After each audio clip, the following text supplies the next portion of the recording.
Good evening, ladies and gentlemen. Once again, on behalf of Pat Fleming with Accu-Stats Video Productions and Ed Ladawi with Sandcastle Billiards here in Edison, New Jersey, I'd like to welcome everybody back to the 2015 Accu-Stats Make It Happen 10-Ball Invitational. We have 6 of the world's greatest players on hand. This is a 4-day round robin. We're in day number 2. Everybody plays everybody. At the end of the round robin on Sunday, the 2 best records will proceed to the finals. And we'd like to thank all of those who helped make this happen with Make It Happen supporters. So give yourselves a hand, and thank you very much for coming out.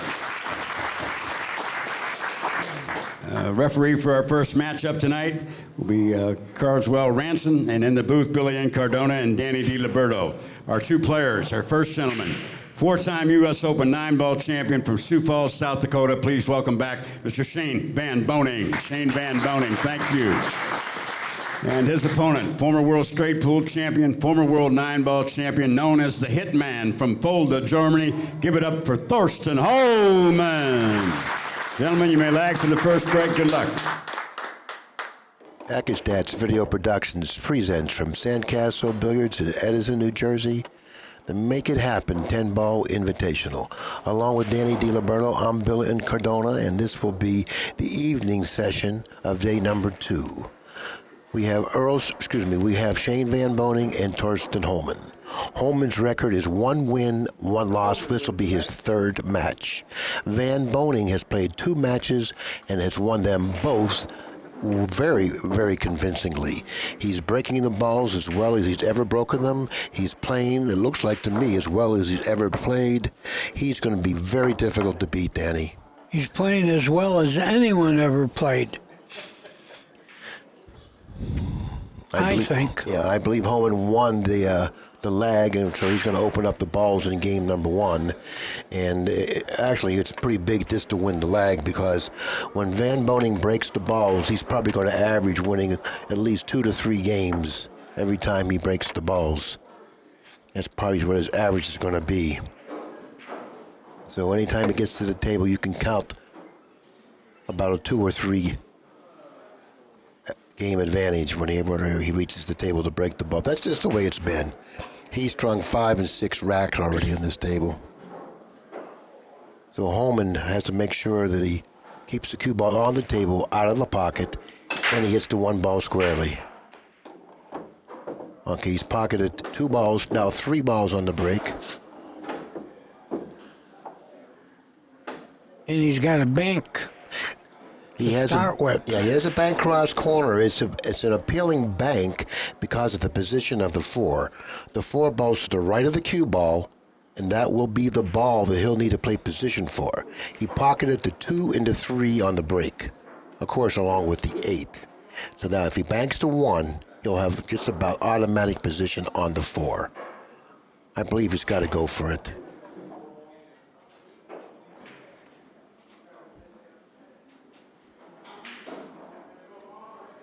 It's a do-or-die bank. It looks to be a do-or-die bank. He's looking for a safety. I don't see a safety. That's one of the reasons why he really should go for the bank, because he doesn't have a good safety. If he would have had a good safety, then I would say, okay, play the safety, but he doesn't.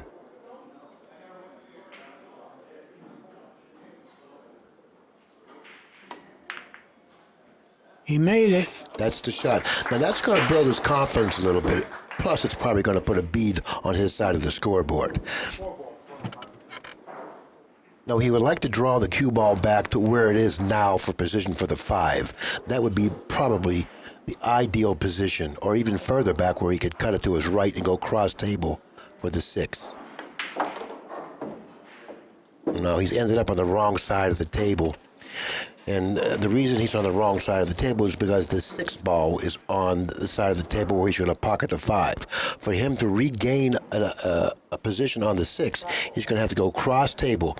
So the only way he can do that is play the 6 in the same pocket that he's playing the 5 in. And this is a very difficult shot here. Unless he draws it to the side rail, this is going to be a very difficult shot as well. Nicely done. He put a super stroke on that shot. Great shot. That got him in line for the rest of the rack. Not much left in the rack.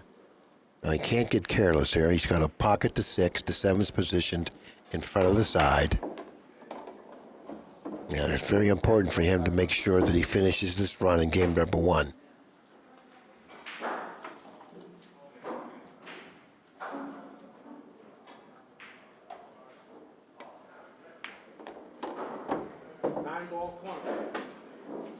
The break has proven to be a very, very big weapon on this table. So therefore, when you have the opportunity to open up the balls in this table, you have to average more than 1 win every time you open them up.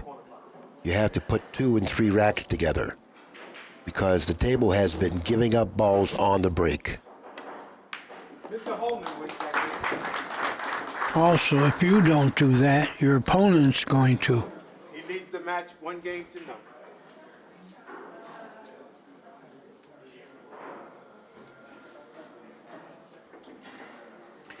Now, the last time Hohmann played on this table, he was making the 2nd ball in the side pocket. You have the 1 ball, and then you have the 4 ball and the 7 ball as your 2nd balls. The 2nd ball is the ball I referred to as the ball behind the 1. That's the ball that's been going in the side. If he positions the cue ball on the left side of the table, then the right-hand 2nd ball will go into the right-hand side. And now he's positioned the cue ball on the left side of the table. I look for the 7 ball to go into the side pocket. That's the ball he'll be playing. And the 1 ball should end up down by the right-hand corner pocket. He'll play position on that ball. But he's got to hit the 1 solidly.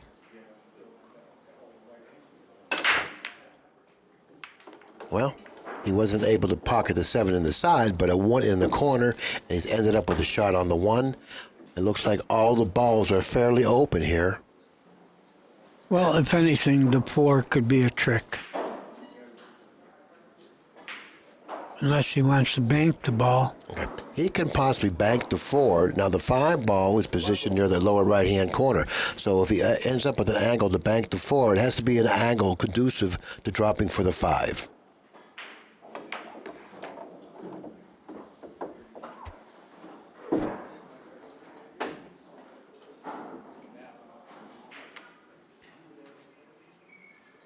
He's probably better off just playing the 2 in the corner and the 3 in the opposite corner. That'll keep him in line for the bank cross side on the 4.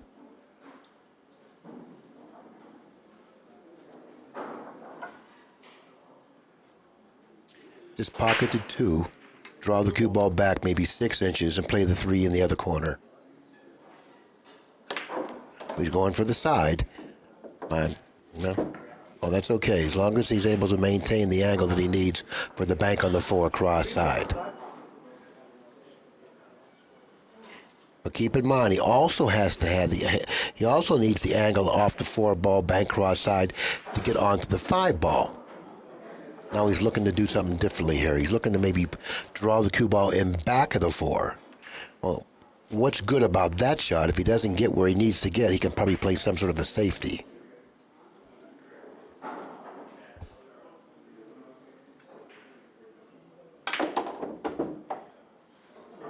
Oh, he tried to hit it. Okay, now he's got the cross bank if he likes it. But with the angle that he's left himself, he may run into the 9. Running into the 9 don't have to be bad here. But you got to be concerned about getting a kiss here. So if he can draw it away from that 9, just hit the top of that 9, I think it'll work out for him. But sometimes when you try to alter the angle by trying to keep the cue ball away from a ball, you miss the bank.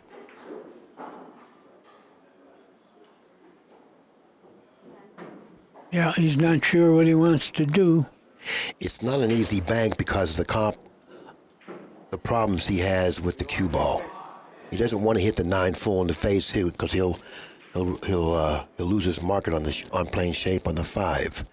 And he wants to draw it away from the 9. To draw it away from the 9, he's going to have to hit the 4 a little heavier. If you hit it heavier, you run the risk of kissing it. So this is a difficult shot if he expects to pocket the 4 and then draw it away from the 9.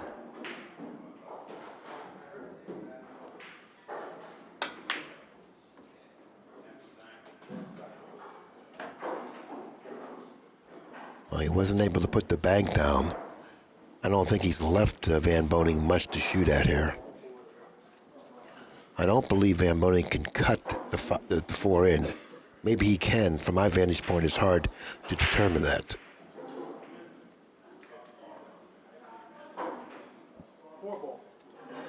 Oh, he's playing the 4. He's cutting it.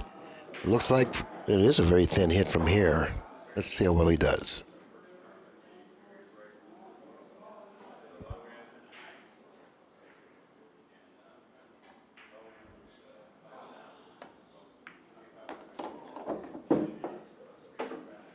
Good hit. He did exactly what he needed to do. It looks like he's going right in the direction of the 6-9. We won't shoot that hard. Oh, he's got to shoot it that hard. Well, he's got it in the corner now, at least. Maybe in the side. Yeah, he looks like he's got it in the side. It's a pretty big pocket. It's in front And of the the 8 side. is right there automatically. Yeah, he's going to play it in the side and draw off the 9.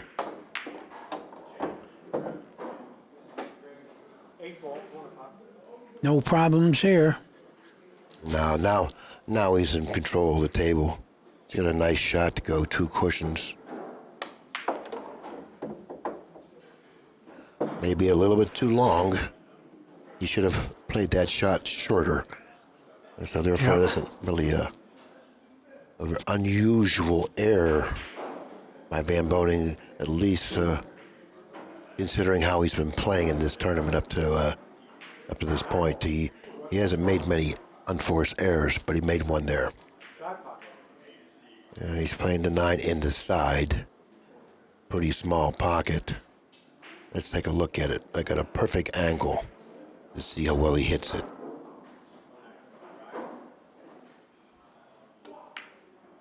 It's a pretty good shot.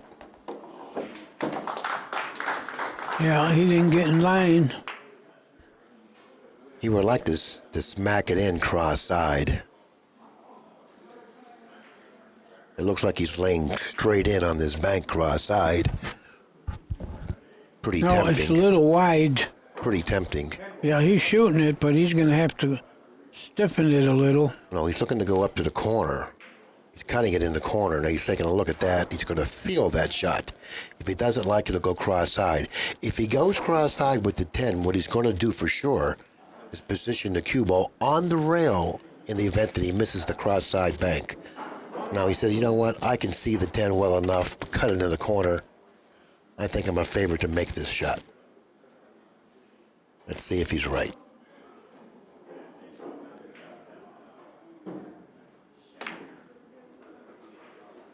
He didn't make it. Walking away from the table, he's probably saying to himself, should have banked the cross side, but it's a little too late for that. Rack number 2 goes to Hohmann, who now takes a 2-0 lead in the match. Race to 13. Hohmann has 1 win, 1 loss. He would really like to beat Van Boening here, so he could end up with 2 wins and a loss, and Van Boening will also have 2 wins and a loss. The only other player in the tournament without a loss is Jason Shaw. And I don't think he plays again until tomorrow. The next round will be Earl Strickland against Kevin Cheng. We'll start that round around 9:30.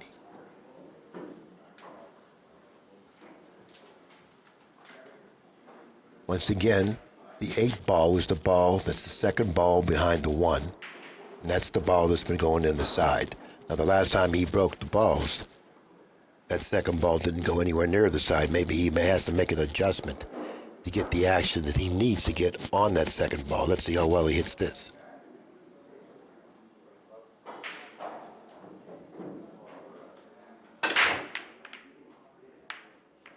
He's not getting that ball, and that's the ball that he needs to get. He needs to get that second ball on the side if he expects to beat Van Boening. Because when Van Boening breaks the balls, at least when he's been breaking the balls, he's been getting that second ball in 1 or 2 more.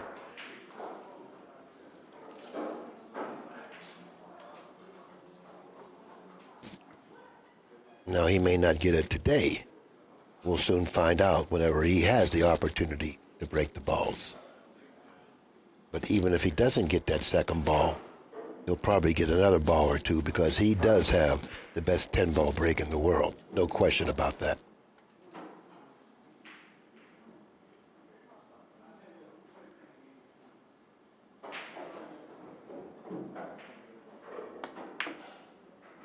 It's wide.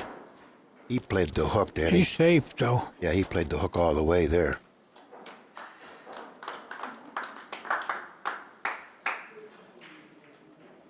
It looks like he's going to have to masse around that 7 to get to that side rail or kick off that short rail. I kind of like the masse a little more than that.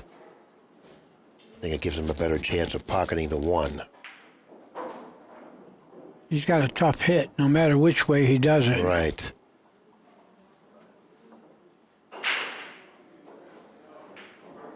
He's going for the masse. He's got to get it around that 7.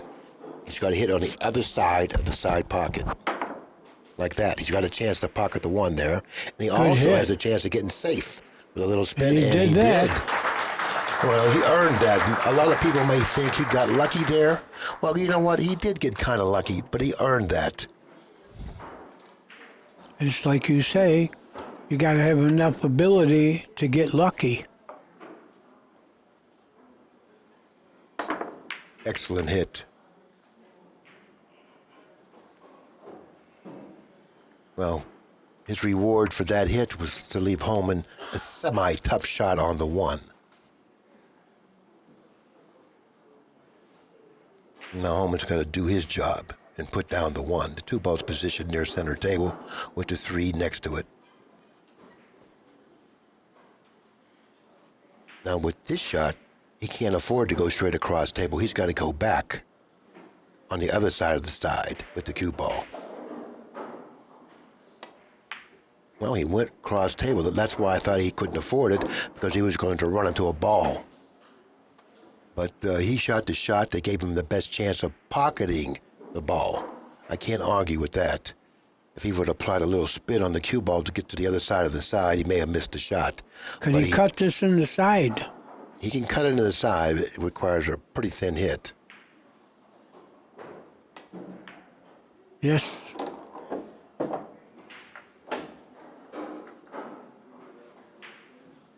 He's fallen a little short. Now he's got a steeper angle on the 3 than he wanted. I believe he's got to go for the corner here. The 4 ball's positioned on the right side of the table underneath the 5. We have the 4, 5, and 6 on this side of the table on this quadrant here.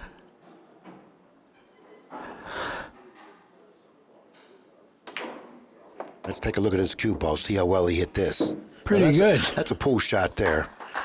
He was able to thread the needle 3 cushions around the 6th and the 4, and he came up with a real nice shot on the 4. Come across table, play shape for the 5 on the side. He wants to cut the 5 to his left, so he can go back down table for the 6. I do believe he has enough room up table to pocket the 7.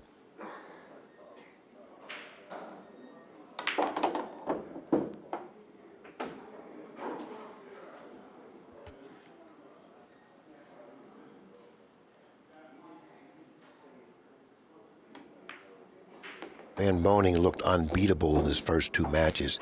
It's going to take a flawless performance to end up beating him, and so far, that's what he's getting from Hohmann.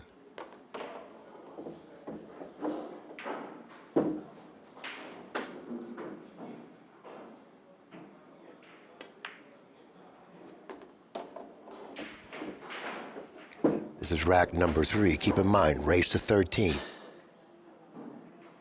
Rack number 3. He'll take a 3-0 lead after pocketing the 10. But in a race to 13, we're still in the very, very early stage of this match.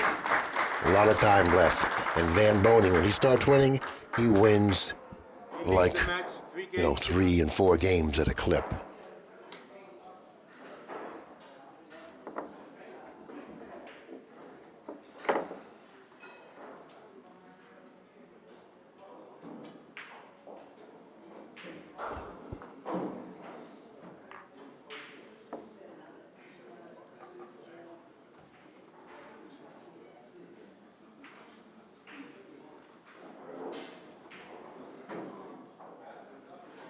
Well, so far, that second ball has been hitting short of the side, or at least it's been going that way. I think if he puts the cue ball more toward the center, he'll get better action off that second ball. That's the action. He's getting better action, but he got kissed in the corner pocket. Now, that could prove to be quite costly. He's got some congestion down at this end of the table, fortunately for him.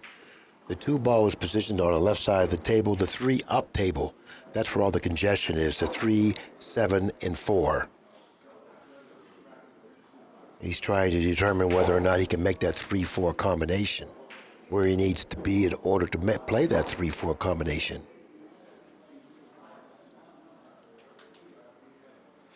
He wants to end up near center table with the cue ball. That'll give him an ideal angle to pocket the 2 and go cross table for position on the 3-4 combination.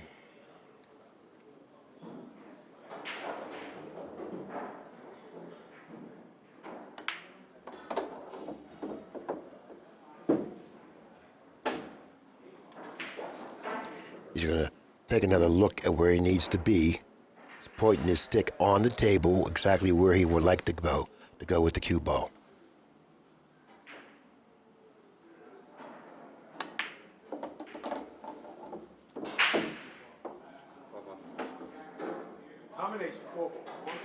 Now he's going to take a look at this shot, and I think the referee should go over and take a look at this shot as well, because any movement by that 7 ball will be a bad hit. 7 didn't move, so it was a good hit.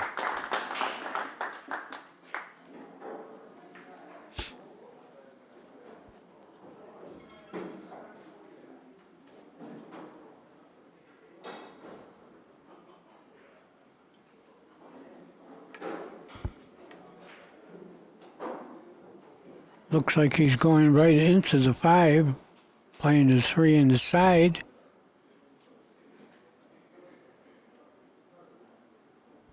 And he Nicely did. executed. And a fine touch. He's got all the shots, Danny. He's got a tremendous stroke, but if he needs to finesse a shot, he's got that shot as well.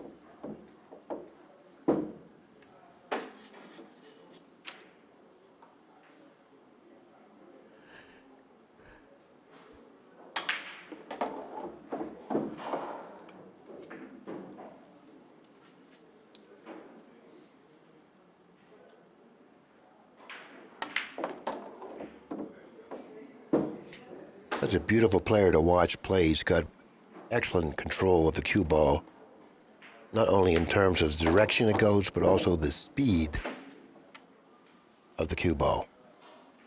Rack number 4 is going to go to Van Boening, and now he narrows the gap to within 2 games, 3 games to 1. The score is now 3-1 in favor of Mr. Hohmann.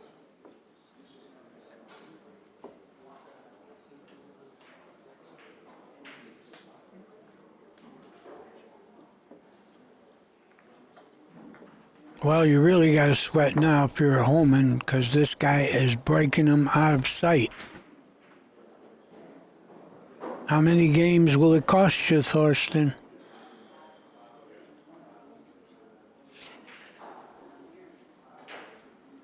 Yep, so far in the tournament, the 2 matches that he's played, his break has been devastating. Let's see how well he's breaking them tonight.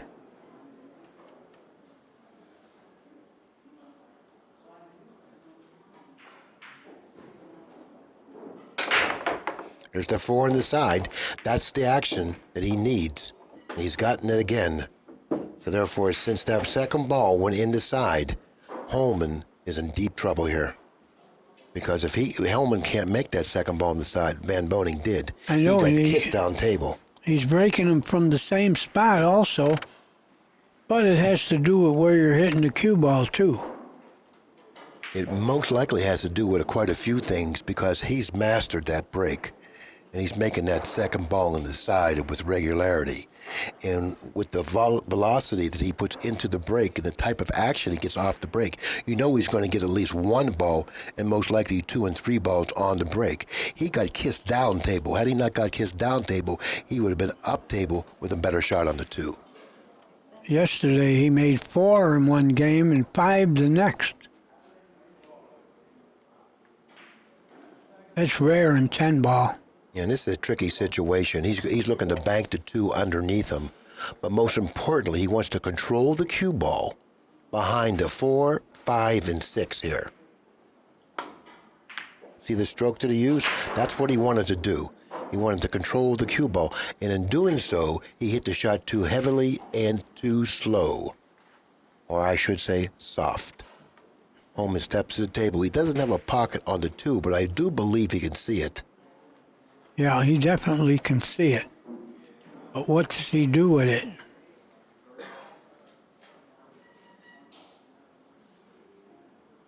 I just go ahead and try to cut it in his lower left-hand corner. That's about as good a shot as he has. That's what he's doing. He's going to try to cut it into this lower left-hand corner. And there's a chance, if he pockets the 2 in this corner, there's a chance that the cue ball may find a way back down table for position on the 3. Not likely, but still a chance.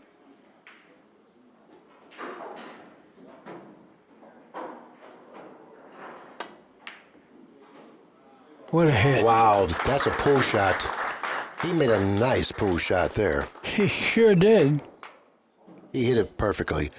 As soon as he hit the ball, I saw the 2 ball going straight into the center of the pocket, and I said, this man has made a pull shot.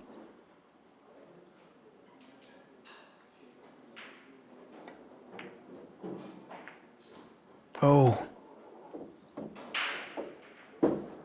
He didn't look like he cut it enough at first.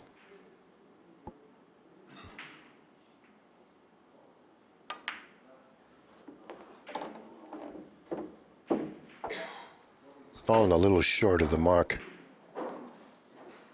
From my vantage point, I can't tell exactly how short he fell, but I know he fell a little short. He's going to go away from the 6 now. But he's still okay.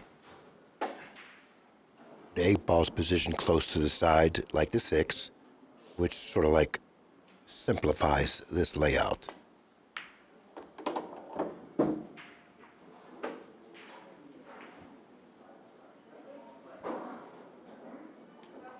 Looks like he's going to have to do a little extra traveling here. Go to the bottom cushion. He'll apply inside English to keep him on the right side of the 9. Rack number 5. Nicely done. He certainly has earned this rack. 4-1 Hohmann. Score is now 4-1 in favor of Mr. Hohmann.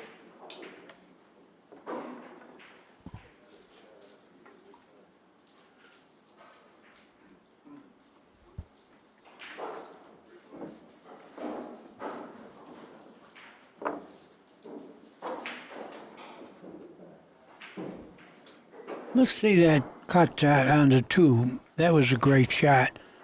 And he got position too. Let's see it again. That was one of the greatest shots you'll ever see. Look at that. Great shot. Now Hohmann's going to break the balls again. This time, maybe he'll make the necessary adjustment to pocket that second ball, which is the 6 ball, in the side pocket. That's the ball that he needs to start pocketing.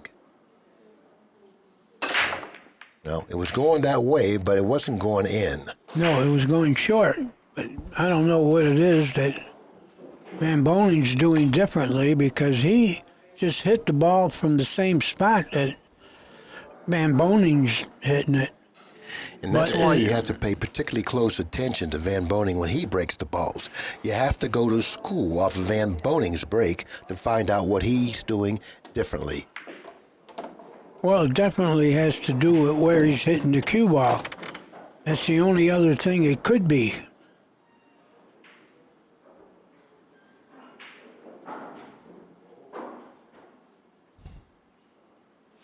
I don't believe he has a pocket for the 2. It's close. He might have it right between the balls. But he has to draw the ball. Or do this. Well, Heck of a shot. Whatever he did it well. Yeah, he did it very well.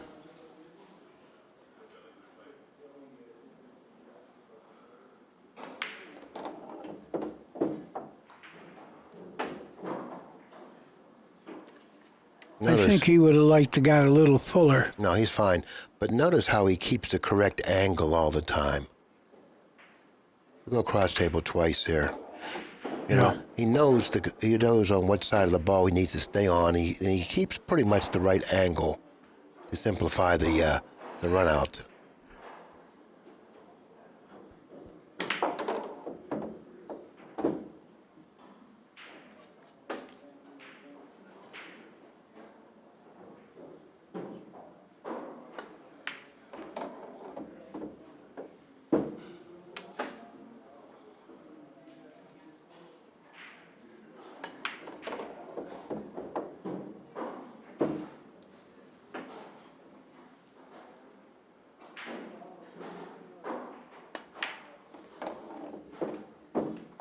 As he walks around the table, he envisions where he needs the cue ball to go, and he just can feel the speed of the shot as he's walking around the table. That's how much in tune he is with the game, at least on this table and in this tournament. Mr. Van Boning. That's rack number 6. Van Boning now only trails by 2 games, for the score being 4 games for Hohmann and 2 for Van Boning.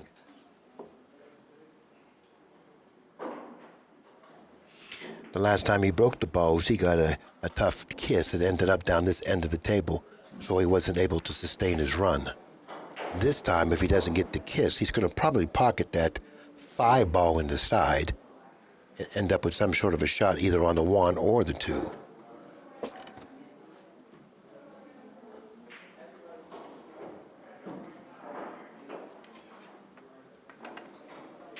Okay, now he's put the cue ball pretty close to center table.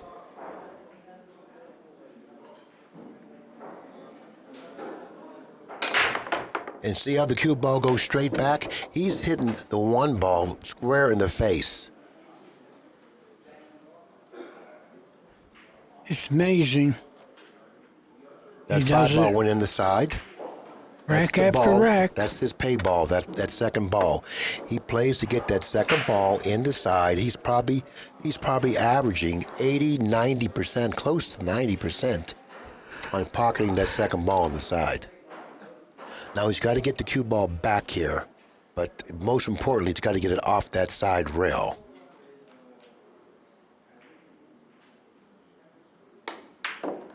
As long as he gets it off that side rail, he can afford to go back down table and then up table.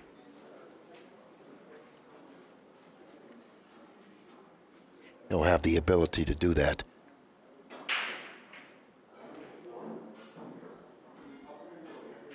But still, he may go 2 cushions here.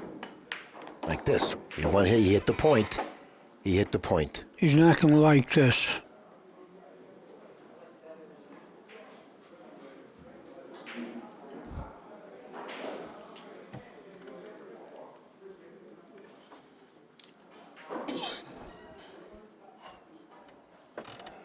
He would like to thin the 3 and go 2 cushions behind the 8, end up on the bottom rail.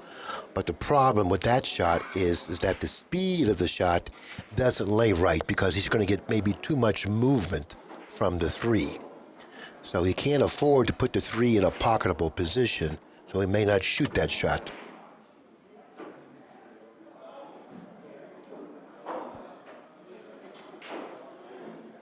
So he's going to try to do it anyway. Let's see how well he works out here. Watch how much movement he gets from a 3. Not much at all. How about the cue ball now? Where's it going? He's in good shape. He's let them a right back bank on the 3, but he can live with that, I think. But of course, this guy here is playing pretty good himself. Yeah, he's banked some big balls the last day.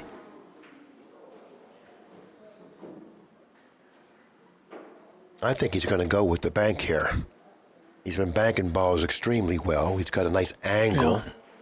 That's how he got in the match today. I know that he likes the way he's hitting balls, so I make him probably even money to pocket this bank right back. I know that's it's hard to believe, but I think he's even money to pocket this bank.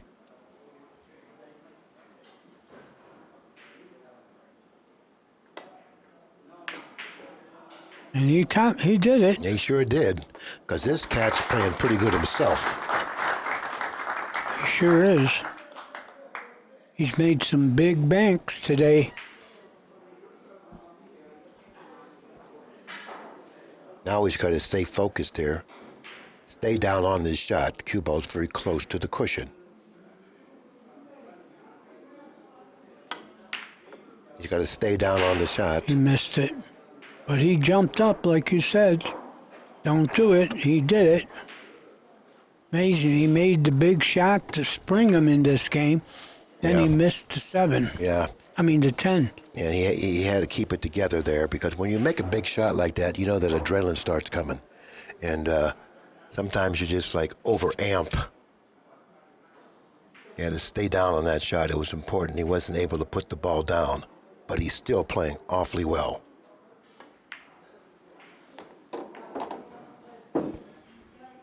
Well, he hit the 10, but it didn't hurt him none.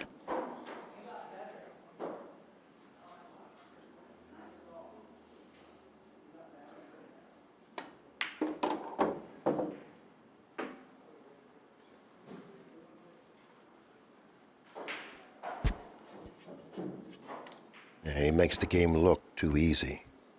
It's not this easy.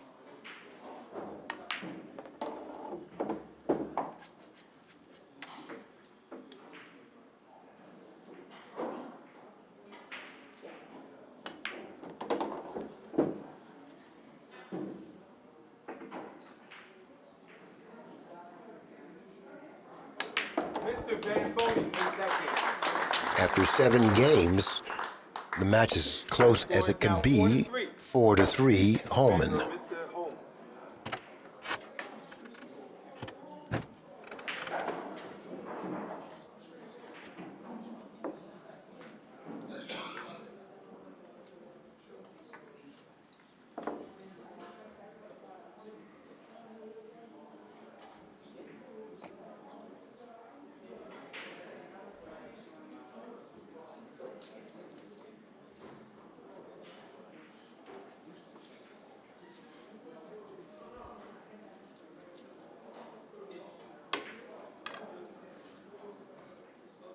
The 9 ball is the second ball. And for you people that are keeping score out there, how many times he makes the second ball on the side.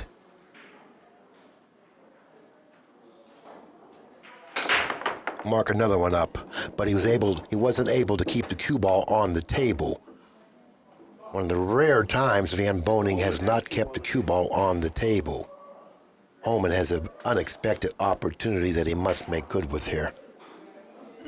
Yeah, I think he will, the way the balls are sitting.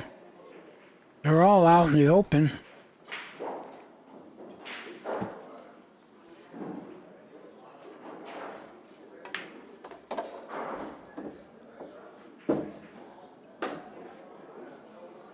Might be a short game. 7-10 looks pretty good. And that's pretty appealing, but obviously he's not going to shoot it unless he's forced to.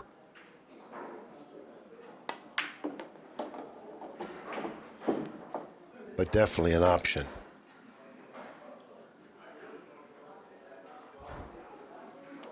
He's got to get the bridge. He would have liked to have gotten a little further away from the 3 so he didn't have to use the bridge, because you really want to get close to the 4. Not much to do. The 4 is near the pocket. But you want to go cross table here. I don't like that angle he's left himself with on the 4. I like the other angle going cross table, going around the 5. I think now he's got to do a little extra work here. See, if you go cross table, you can cut the 4 to your left, and then you can go around the 5. It's a natural shot. Now he's got to draw it back, which isn't really natural. He had enough angle to do this. That's a pretty good shot. Whether it be natural or not, shot. he ended up ideally with a 5. Now he has to make up his mind whether he wants to try to run out or play the 7-10 combination. Or 7-10 billiard. Yeah, he's got options here. He's looking to see if the 7 passes. So when he did that, he's telling me that he's playing position for the 7 at the other end. And if he doesn't like where he's left the cue ball, he'll play the combination. Well, you could draw the ball and shoot the 7 in the other pocket. I don't think he has that angle. No. Doesn't matter what he does. It looks like he's going to win this game.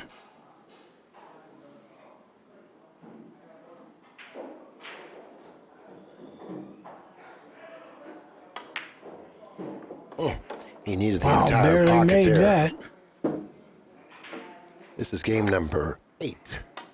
5-3 Hohmann. Yeah, Van Boening lost the cue ball. It's not often we see him do that. Right. Hohmann's got to take advantage of that opportunity, which he's done so far, but he's got to back it up with another rack or possibly 2. Every time he gets the opportunity to break the balls, he's got to string some racks because Van Boening, at some point in this match, is going to put together 4 or 5 racks. You're right.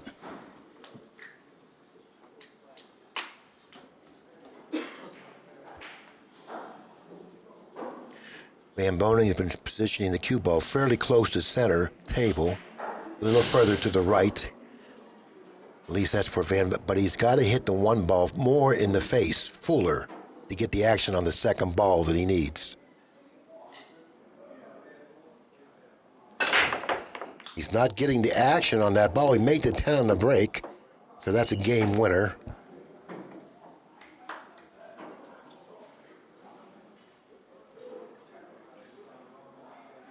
No, it's not a game winner? It's a game winner.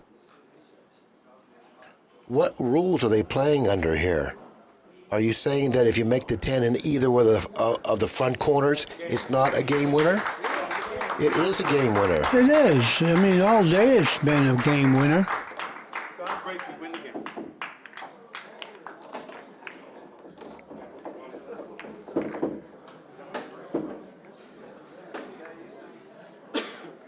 You know, Cosmo's the referee. He should have known automatically right away that's a game winner. Because it came up today a few times, and he looked at us and was confused, but now he knows. 6 games to 3. 6 games to 3, Hohmann, race to 13. He's almost halfway home.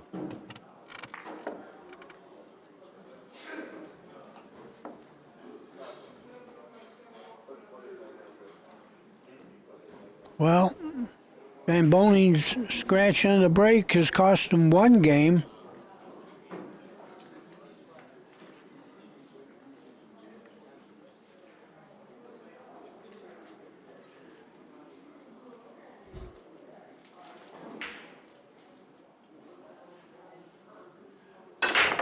No, he's not getting any action off that 2nd ball, and because of that, you know, he must not be racking the balls tightly. There's something he's not doing right because he didn't get the action on the 2nd ball at all that time. Not at all, that's right.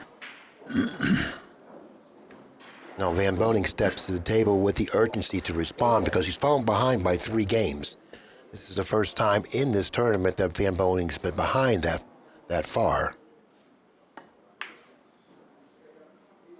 Oh, he didn't make this one. He didn't try.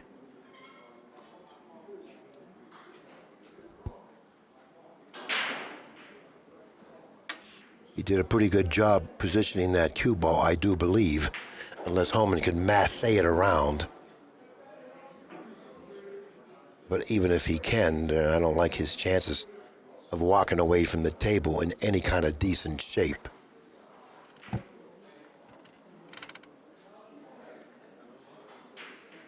he may have to kick two to three cushions to his right in between the 6-8 and then down table to hit the 1 with some speed. If he can hit this with some speed and keep the cue ball on the table, he'll do his job. As he did his job there.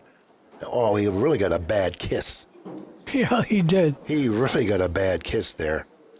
But I'm going to tell you, even though he got that bad kiss, this shot doesn't play easy because of the position of the cue ball, positioned very closely to that bottom cushion.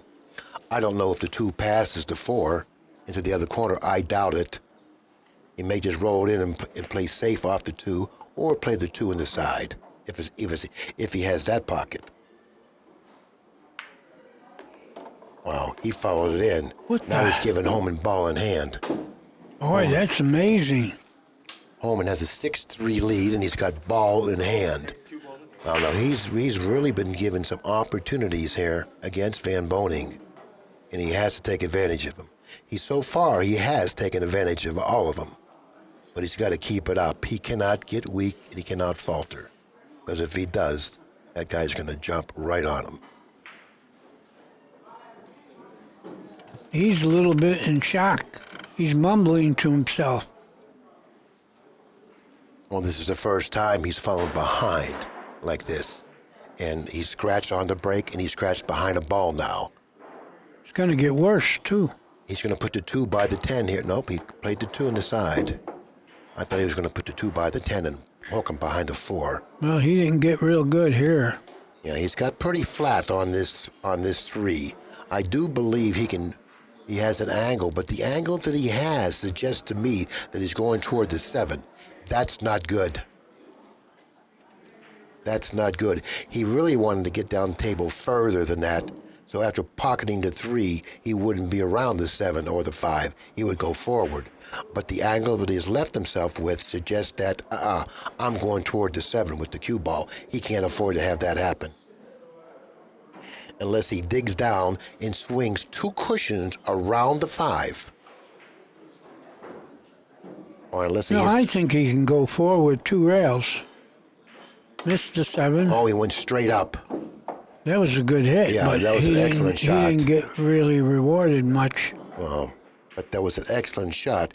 What he did was he was able to control the cue ball in between the 5 and 7. But what he didn't do was hit it with the right speed.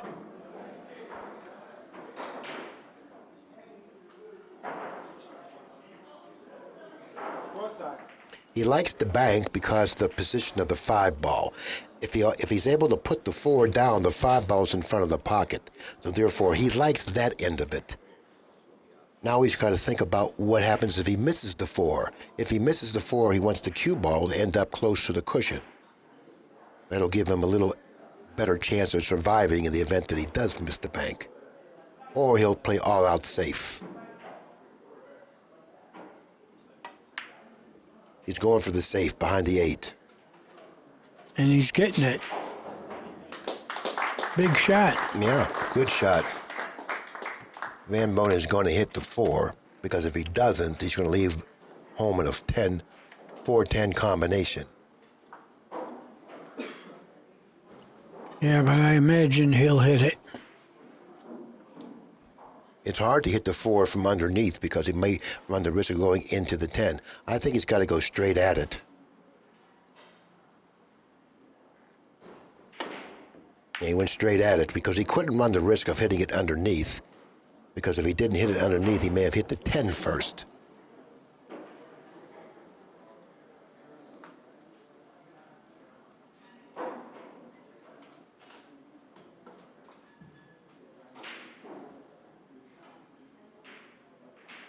I like playing the cue ball in back of the 8 here.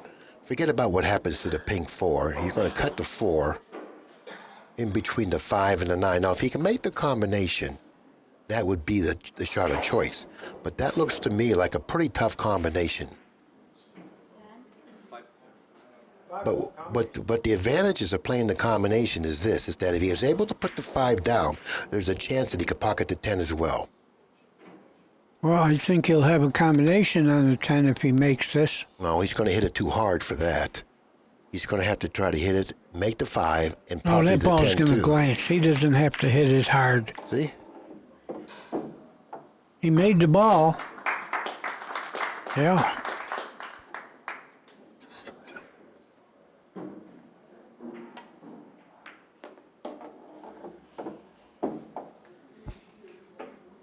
He's leading by 3 games, if I remember correctly, 6-3. It is. He's about to get 4 ahead.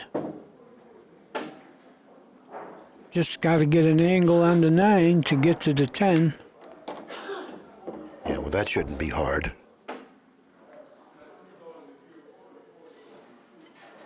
He needs to draw back maybe 6 inches. That's certainly hard. Perfect. That's certainly far enough. I like going 2 cushions here. I do too. He's going back, which is okay too. That was preference. You could have done it either way. Now he has a 4-game lead, 7-4. But keep in mind, he's not getting the action on that second ball. Matter of fact, the last time he broke the balls, he didn't even, the second ball barely moved.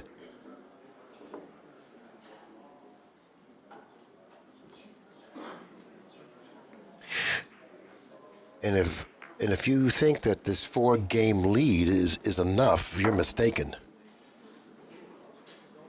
There's the rack track. Because he's not getting action on that second ball.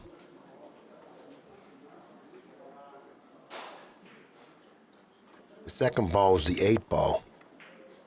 Now he's going to the other side. Now the second ball becomes the 7 ball. That's the ball that he'll need a pocket in the side, the 7 ball. Let's see how well he does on this side of the table.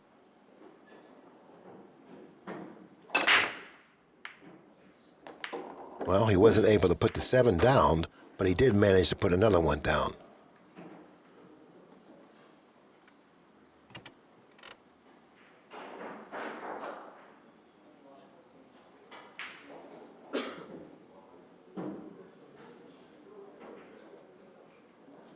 Nothing simple out there.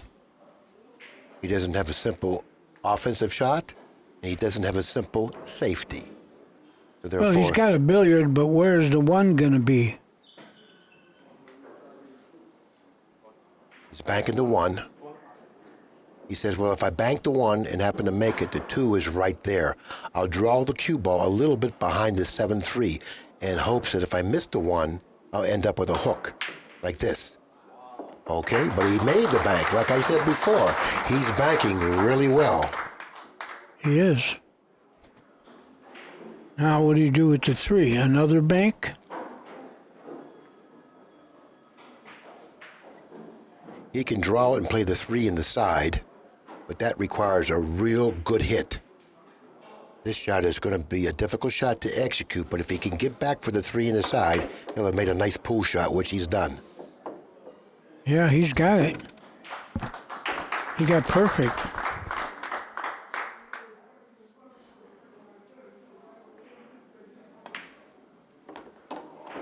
He's fallen short here.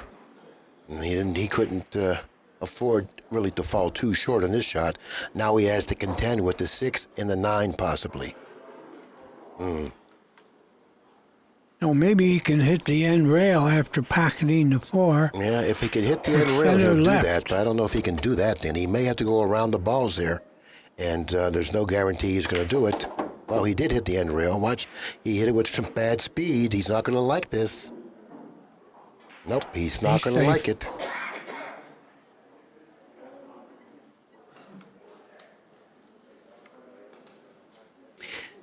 See, that shot that he just shot required a pretty good stroke. And in order to put a good stroke on it, you had to hit it with a little more velocity, a harder speed. And the speed took He's him to where jumping. he ended up. He's jumping.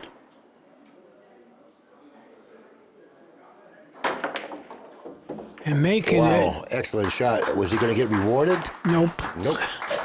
No, that was really He made a good hit, too. unfortunate. Now that is unfortunate. Because as well as he hit that ball, he deserved a much better result than this. Life's not fair sometimes, Billy. But he played himself out of line on the 4. Two rail hit. No. You have to hit the ball. Yep. You have to hit the ball. He wanted to hit the side of the ball. He envisioned hitting the side of the ball, setting the cue ball up table behind the 7. But, that's nice to envision it. Doing it is a little more difficult. Wow. He's played himself out of line with ball in hand.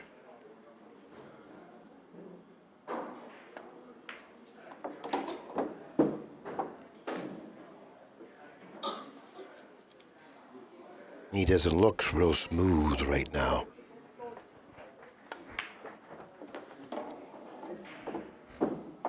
But the antidote for that is to pocket balls on the break and come up with a shot. If he can do that, he'll probably regain his top form. I think we're taking a break. Okay, we're going to take a break. The players have taken a break. We'll be back in a couple minutes. The players just returned to the tournament area. Van Boning's preparing to open up the balls.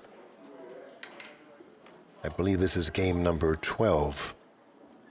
He's breaking from the other side now, and it's the 9 ball.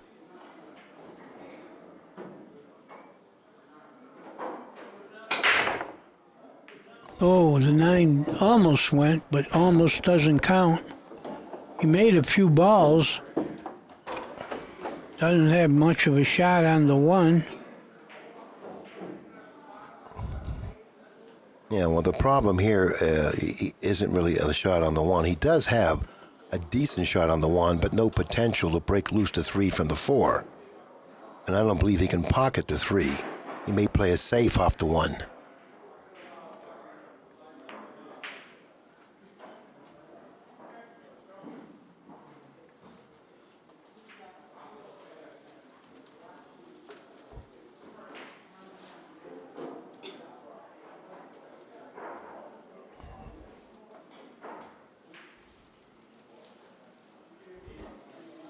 I kind of like kicking, not that way. The reason I don't like kicking off the short rail is because you run the risk of breaking up to 3-4 that way. If you kick cross table, I don't think you break up or run the risk of breaking up to 3-4. That's why I don't like kicking this way. But Yeah. of course, he can still work out well. It can still work out well. But you're making a little bit against yourself. You don't want to hit that ball. Yeah, you hit the 3 and the 4, you're done. You might be done anyway. Yeah. Well, at least now, since he didn't open up the 3-4, at least now Van Boning's going to have to waste almost this shot to break up the 3-4. And the reason I'm saying waste it kind of like because he can't play shape. He's going to have to get fortunate here to end up with a shot. Oh, he hit that pretty nice. You hit it perfect. Yeah.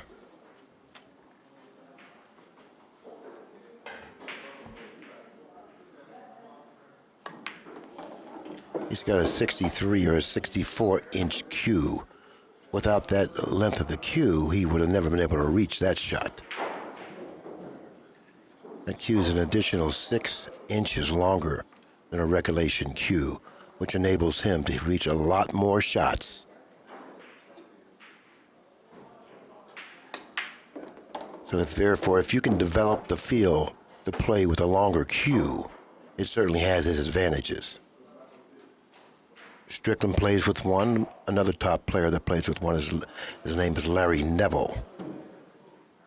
Van Boning adopted the longer cue a couple years ago, and since then, he's played extremely well. He loves playing with it.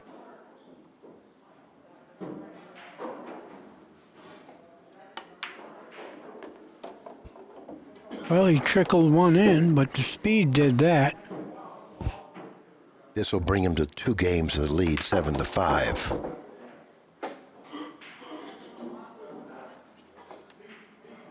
It's hard to give this guy opportunities.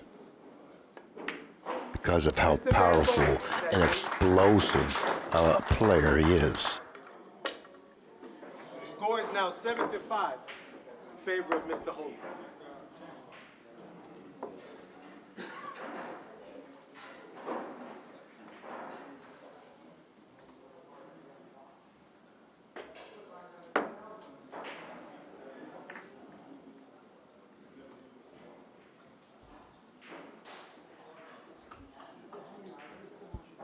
Rack track. Hohmann won 3 in a row. Then they traded. Van Boening won 2 in a row. Hohmann won 3 in a row, and now Van Boening is on 2 in a row. Unfinished. I think Van Boening should go back to the other side of the table. I think he's making a mistake breaking from this side of the table because he's been so productive from the other side. I was surprised to see him switch sides of the table. Look for the 5 ball in the side here. And he got it. Well, he just missed the 9 last rack, so he didn't want to switch. Well, he's got a shot on the 1. And I think he's got enough angle to bounce out to the 2. Got to hit it with a little speed. If the angle that he has on the 1 for the side pocket is too steep, he'll play the 1 in the corner. That's where he's going to play it, in the corner, I believe. Because this is like game ball right here. Even though it's not, it kind of is. He'll go to the side rail, and like Danny said, bounce right back over for the 2. Everything else is laying really nicely over the table.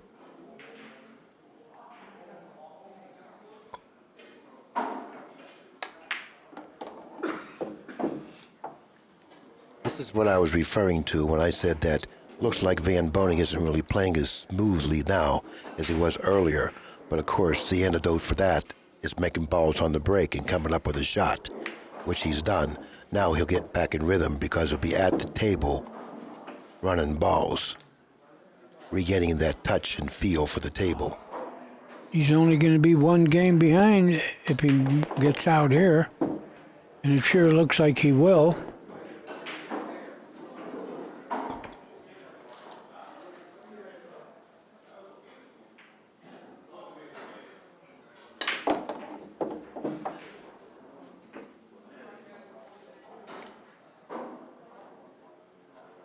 He's going to do a little extra traveling.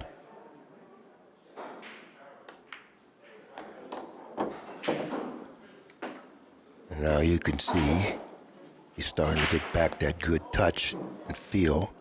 His cue ball speed is picked up now.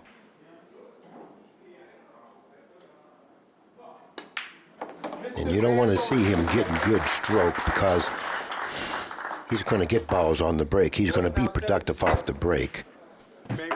And if he's hitting balls well and he's playing good speed with the cue ball, he's going to be really dangerous, and you're going to see the explosiveness in his game.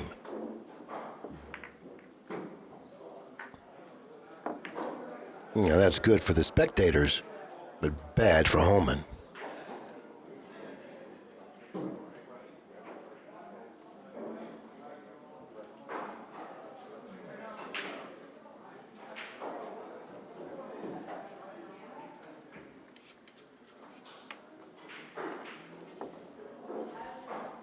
Look for the 5 again to go on the side.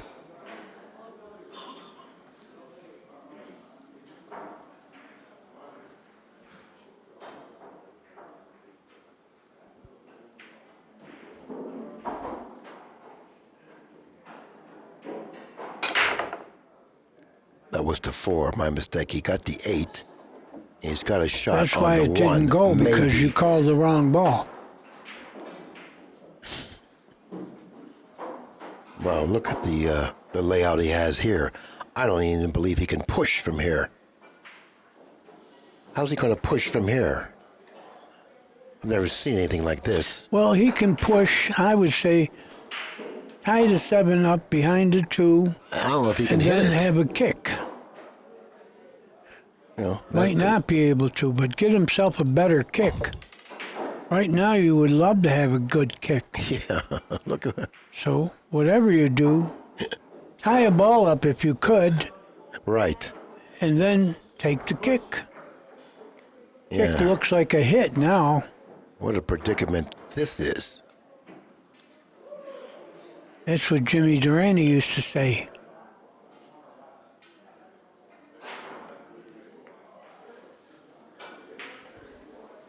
See, now he's got a little better kick. I think he's going to have to jump over the 5. He may have left Hohmann a shot. I'm not quite sure. But Yeah, it looks Hohmann's like, jumping around like he does have a shot. you know, I looked at Van Boening and I looked at the expression on his face, and he had that expression like, oh, I screwed up on his face, meaning that I must have left him a shot. Well, maybe he figures he can't get to the 2 from here. No, he probably figured wrong. He did figure out. Yeah, he made an error, another mental error for him. Now he's got to come back. But he would like to keep a nice angle on the 3 to cut the 3 to his right here. And he does have that angle, barely, but enough. But he's got it. He's going to have to fire it hard. Keep in mind, he only leads by 1 game. And he needs a bigger cushion than that, because Van Boening is certainly outbreaking him. Well, I believe he's going to be up by 2 games now.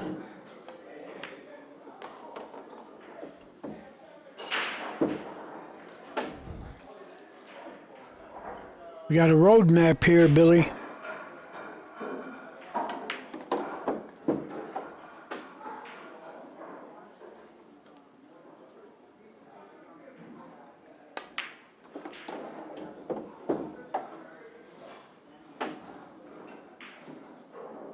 Just got to play the 9 on the opposite side.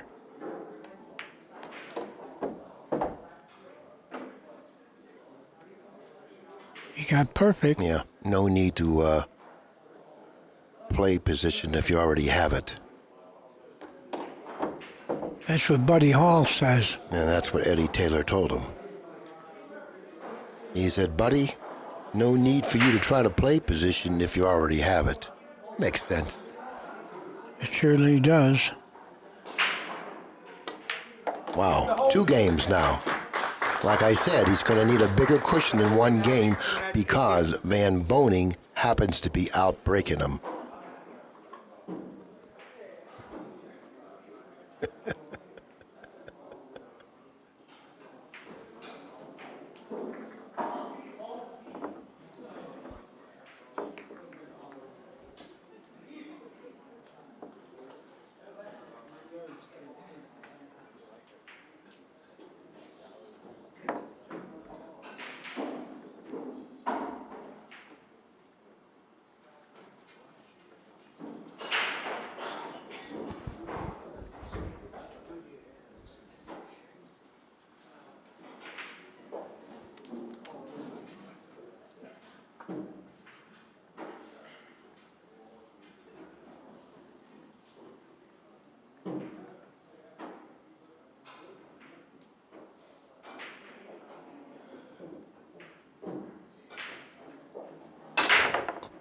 He made the ball, the second ball.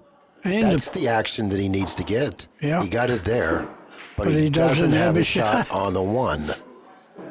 But I tell you what, he's probably pretty happy, even though he doesn't have a shot on the 1. He's probably pretty happy that he was able to put that second ball down, because Yep.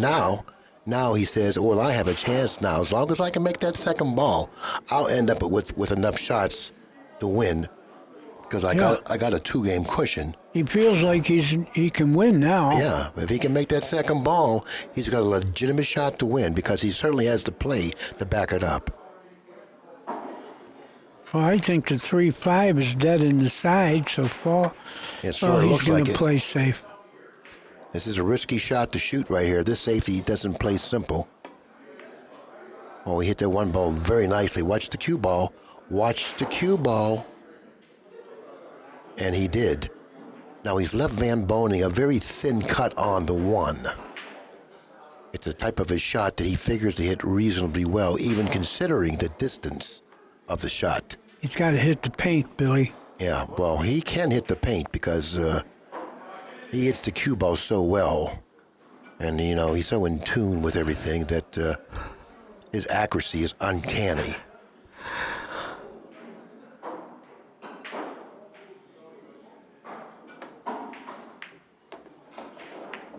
As you can see. Well, that's not going to help much.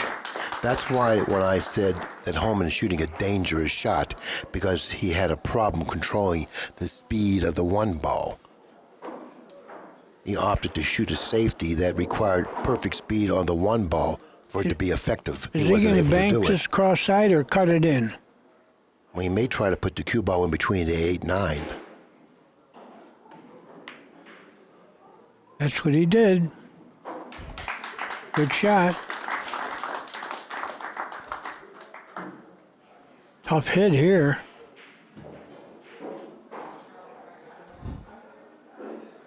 Did you say tough hit? Tough hit, yeah. I say tougher hit.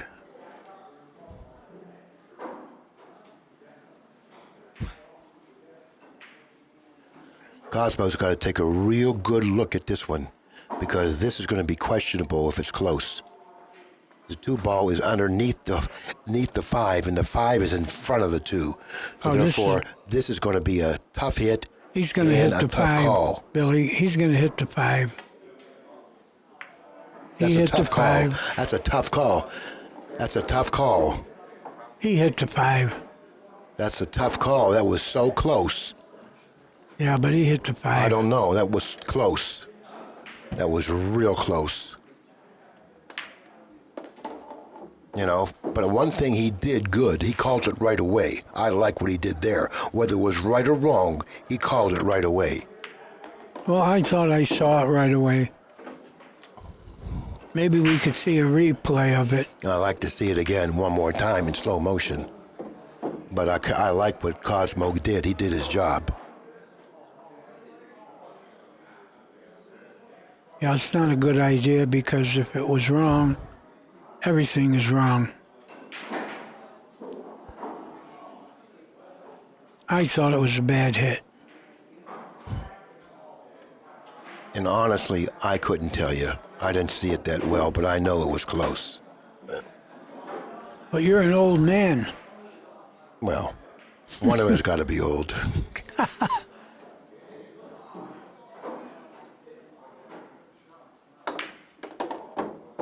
Did he hit it hard enough? Oh, he's got good speed. Perfect. Yeah. He's going to come to within one game of the lead again, 8-7. Mr. Van Boening.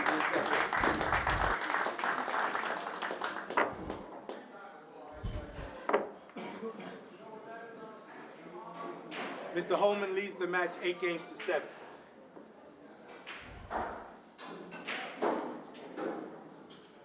Yeah, whether that hit was good or bad, it was so close to make that determination. But what I liked about it was Cosmo didn't dog it. He called it right away. Okay? So that took away all doubt. Whenever the referee just stands there and looks in the air, now you know you have a problem. Now you got a fight. Now you got an argument. He did his job there. That's the good thing. Well, Hohmann didn't make any face about it, so he must have agreed it was a bad hit. Well, you know, Hohmann really couldn't see. Okay? And he's not the type to argue.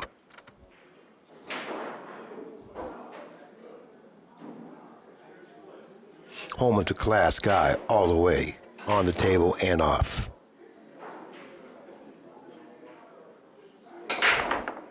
He didn't make the 9 ball on the side. I don't know if he made anything. Let's count the balls. He's got a shot on the 1. He pocketed a ball. He's behind by 1 game.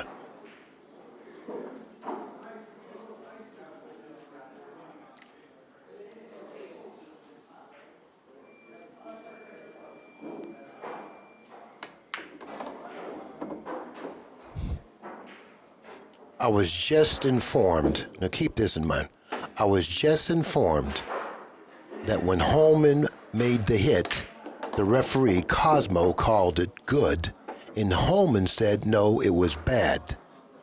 Can you believe that? When I said Hohmann's nothing but a class guy? Huh? That's about the most accurate statement I've made the entire match. That was a bad hit. Hohmann calls it bad.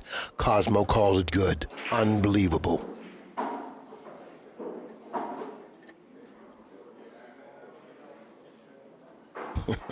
It was close, guys. Unbelievable. But I thought it was a bad hit. But I'm 90 and I can't see real well.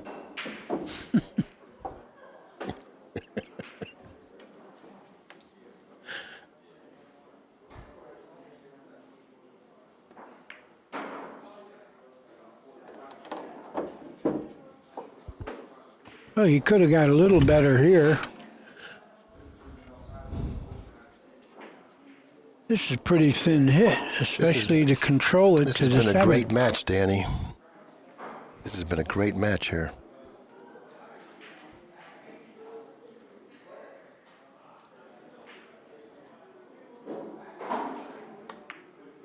Boy, he cut that one. With speed. Amazing stuff this guy can do. Yeah. Yes, you're right.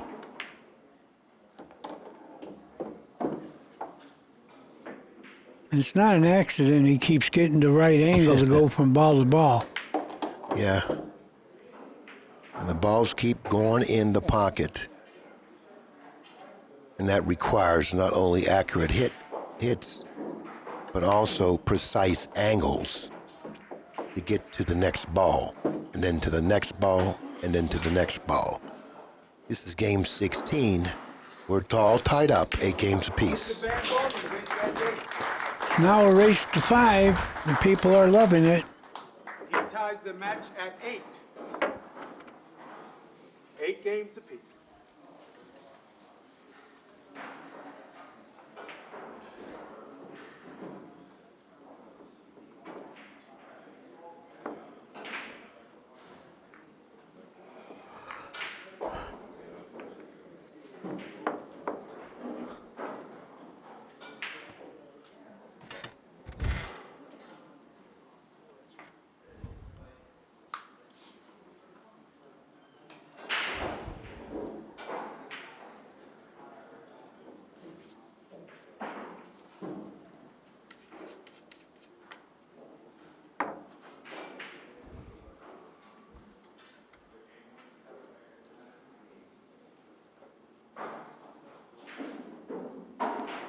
He went back to the original.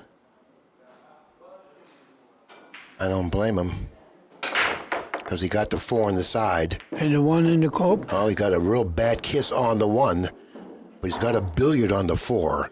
I look for him to shoot that billiard, even though position on the 1 is suspect. I think the likelihood of him pocketing the billiard is really way up there, and I look for him to play the 1, 2 cushions back up table where it is now, and play the billiard. He would like to hit the short rail first when he plays the billiard. That way he'll get movement with the cue ball away from that quadrant of the table. He'll play the billiard. He'll hit the short rail, then the ball with enough speed to move the cue ball away from that quadrant of the table.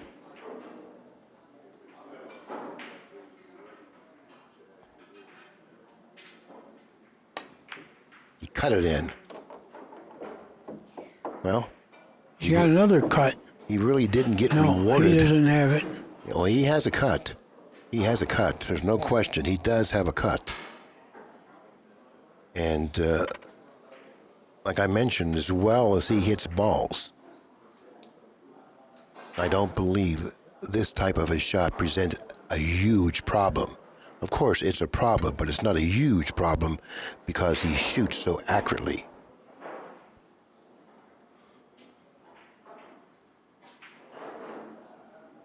I think he has more of a problem controlling the cue ball. That's where I think his problem is, controlling the cue ball. Well, he wins the game. I do believe he wins the game. He does. He called the ball that he made. I believe any balls he pockets wins. after that counts, even if it's the 10 ball. And it does. Mr. Van Boening wins that game. He now leads the match 9 games to 8. After 17 games, Van Boening now takes a 1-game lead in the match, 9 games to 8.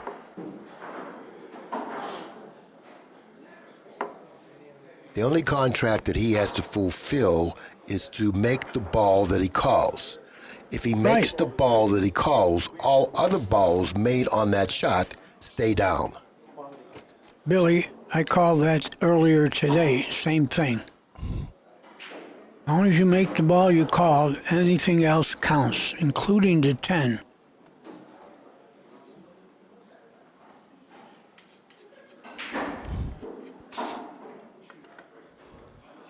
And like I said, prior to shooting the 1, pocketing the 1 wasn't a huge problem. He had more of a problem playing position, which it turned out that he did. But he was fortunate to pocket the 10. Had he not pocketed the 10, he would have been out of line on the 2.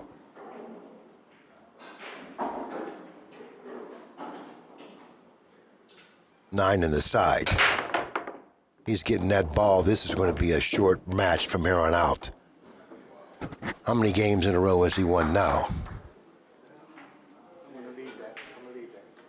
I think 3, and I'm not sure. I do believe the 2 passes the 7 in the lower left-hand corner. And the angle that he's left himself with on the 1 is very workable, obviously, to go cross-table with the cue ball going toward the green 6. Now he's looking at the 2-7 combination because there may be something that I don't see that he does with the 2-7. Yeah, I think 7 is dead. Oh, that's too hard. He finally hit one bad. Well, now if the 7 is dead, he could kick it in. Yeah, that's an excellent observation there. I don't think it's dead, though. It's on the high side, so you would have to hit the 2 on the upper side. If he can hit enough of the 2 to stay away from that side pocket with the cue ball, that's what he'll do. He won't even try to pocket the 2. He'll try to put the 2 near the 10 and go up table. Oh, I don't really like what he's doing here, unless he's going up table with the cue ball. That's what he did. Hohmann steps to the table, which we haven't seen him in a while, with a shot on the 2. Might have a shot on the 10. Haven't seen Hohmann since he called a foul on himself. Might have a shot at the 10, Billy. He may have a back cut on the 2 ball, combinating the 10. Very difficult shot, but possible. But the cue ball will go long. That's the good part about it. One thing good about this shot, well, there's a couple things that are good about this shot. Obviously, one is to pocket the 10. The other is that he's not going to get much movement off the 2 ball, but he will off the cue ball. He'll end up separating the cue ball and the 2 ball from one another. That's going to be good. Shoot the 10 and put the cue ball long.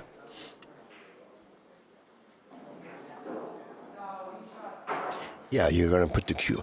He wants to spin it with right-hand English, going 2 cushions in between the 3-8, and he got put the cue ball down table where he is now. He may make the 10. That shot is possible. Not likely, but possible.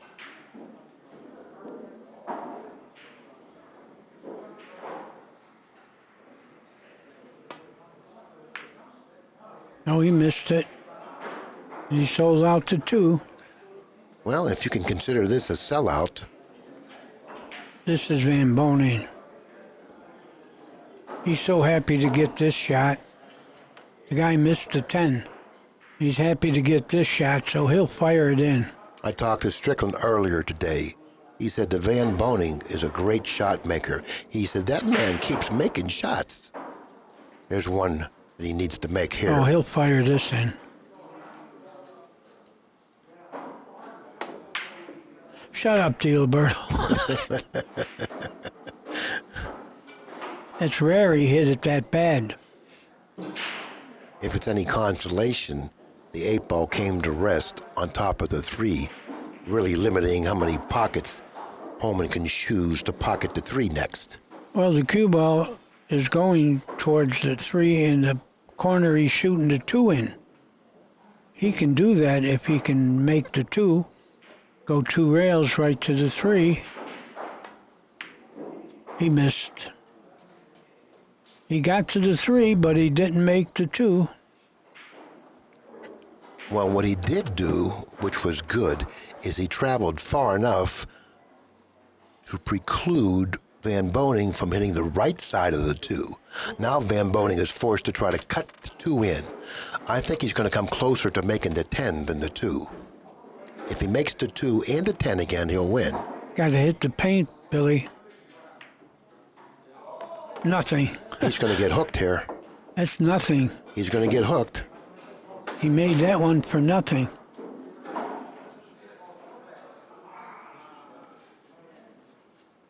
He should call the 10 here.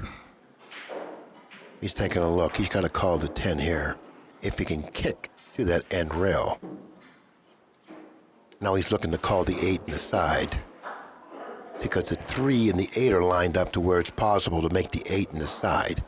If he kicks 3 cushions around, he'll call the 8 in the side. If he kicks 1 cushion, he should call the 10. But of course, if he kicks, he doesn't have to call anything. And why did you leave me up here sounding stupid? Well, because they're accustomed to calling balls. It becomes addicting. Right. So therefore, he doesn't need to call anything, providing he kicks. What he needs to do is hit the 3. But for you people out there, look at the 8 in the side and also the 10 in the corner, because if he makes anything, it'll probably be one of those 2 balls. He didn't hit it hard enough. And he cut it, but look at this. He got rewarded, though, for the hit. Yeah, he got a little lucky, but he was able to hit the 3 to get lucky. Once again, Hohmann doesn't have to call the ball. If he kicks it good, he might make the 10. He's looking at it. No, I think that he should kick with speed here because there are a couple balls close to a pocket. Give himself a chance to get lucky here. I think he should kick with speed. That's the shot. Kick with speed. Get a chance of getting lucky. That's what he did. He did, and he's got a shot on the 5. I think the 6 passes the 10. Now keep in mind, and I hate to seem redundant with this, anytime you kick, you do not have to call anything. I like that rule. He's shooting into a marginal pocket. The 10 does block a portion of the pocket. Keep in mind, this shot doesn't play as simple as it would if the 10 wasn't there. Yeah, but where the 7 is, he doesn't have to shoot hard, so that'll make the pocket a little bigger. Get it? He shoots pretty straight himself. You know, he hit that shot, in my opinion, harder than he should have. Right. He couldn't hit it sloppy there. But as hard as he hit it, it sent a message, at least to me, that he's comfortable. Yeah, that was a good shot. After 18 games, this match is going to be tied up at 9 games apiece. And we've been treated to one hell of a match. Race to 4. Look how close the TPA is.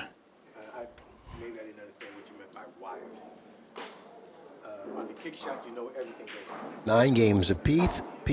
Both players are shooting in the high 800s, which is above world-class speed. Because he made another ball? Exactly. That was a good shot. Okay. Kind of curious to hear what the discussion was about.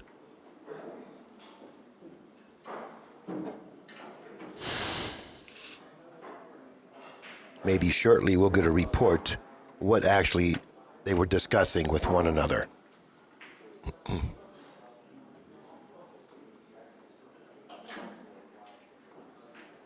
I know the viewers at home and also the people around the table might like to know that. I'm kind of curious myself.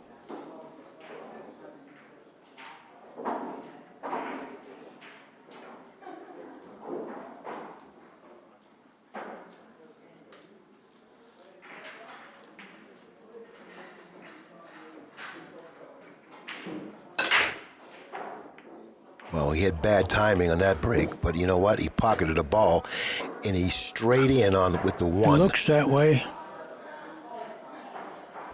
He's going to have to cut the one to pocket it.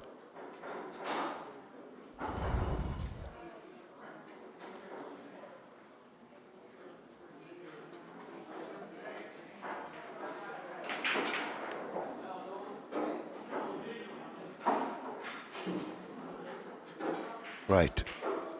Here's what it was. Hohmann asked Cosmo, the referee, if the 10 ball was a ball that was wild all the time, meaning that regardless of what you called, if you make the 10, do you win? The answer to that is no. The only way you can make the 10 without calling it is to make the ball that you call. Or on the break. On the break, yes. And that's what we've been 'Cause discussing it's up wild here, so there. everyone knows the answer to that. Well, you got to be careful not to foul here. That's a foul. It looked like a foul to me. Close to it. That looked like a foul to me. You don't shoot that one in Canada, or it would be a foul.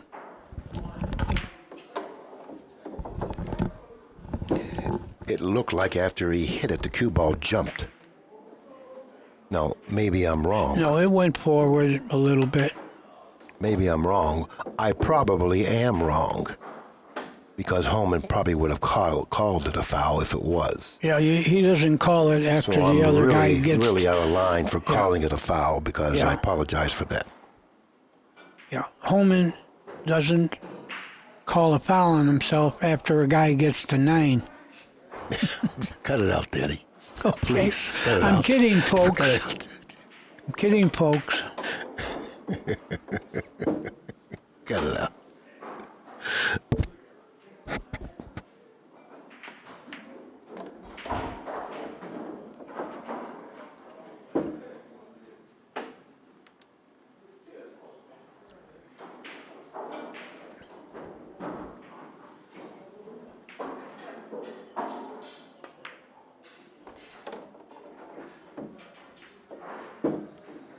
When Hohmann is now on his motorcycle, and when he gets shooting fast, he's most dangerous. Well, I'll tell you, when he fired that ball past that 10 and hit it with the speed that he hit it with, it was at that time for sure. He confirmed to me that he's really, really comfortable, and he is. You now lead the match 10 games. 10-9. Van Boening has his hands really full, and in case no one understands that, and then, he really does. This cat right here, Hohmann, is playing his top game right now, and if he can pocket balls on the break, he's going to go on to win this match. I think it's better for the tournament if Van Boening loses, because then you're assured of a final match that means something, instead of him being 2 or 3 games ahead. Well, yeah, we need parity in the field in terms of the scores of these matches, because that's going to add just to the interest and excitement of the tournament. And if Hohmann can beat Van Boening, there's going to be a lot of players that have 2 wins and 1 loss.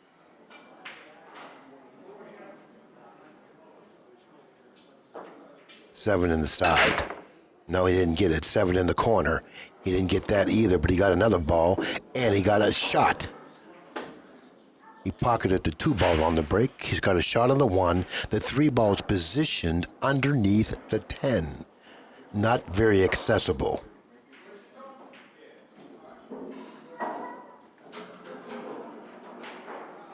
He's going to have to draw it back to the side cushion, and he's going to have to elevate Yeah, to do it's it. tough to do. He's going to have to get Without way up in the air fouling. here. He's going to have to get the stick's going to have to get way up in the air to get it back here. Oh, He got that back. definitely He was got not back. a foul. He got back. Now all he needs to do is pocket the That ball. was a good shot. Now here's the problem that he has here. First, it is a tough shot. Second, the 4 ball's positioned cross table, meaning that not only does he have to make a tough shot, he has to hit it with the right speed. How And about that's it- a soft speed. How about if he shoots it straight on and stops? No, he's shooting the 3 ball. He I can't know stop. it. How about if he shoots it straight right on, stops? It's a good safe. Oh, he can't do that. He can't? Why can't he? Because the 2 balls, the 3's going to bank into the 6. It's going to bank wide of that. Well, then he can't stop. Yes, he could. Okay. Straight on and stop the ball. You got him safe. Well, he played safe a different way. I was surprised to see him play safe. You know, did he have enough room to pocket the 3? Maybe. No, it looks like he didn't have enough room to pocket the 3. He didn't get back far enough. Because if he would have got back far enough to pocket the 3, he had to go for it. I mean, Well, he he'd had have to go to for it. bank on the 3.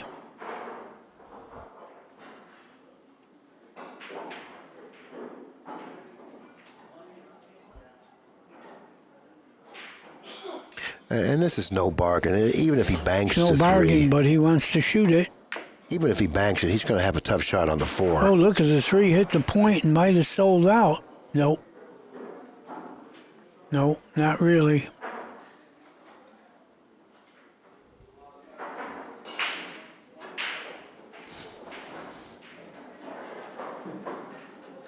He would like to draw the cue ball behind the 6-10 and bank the 3 twice cross table, but Well, I don't believe he can get the 3 twice cross He's got table. to elevate it again.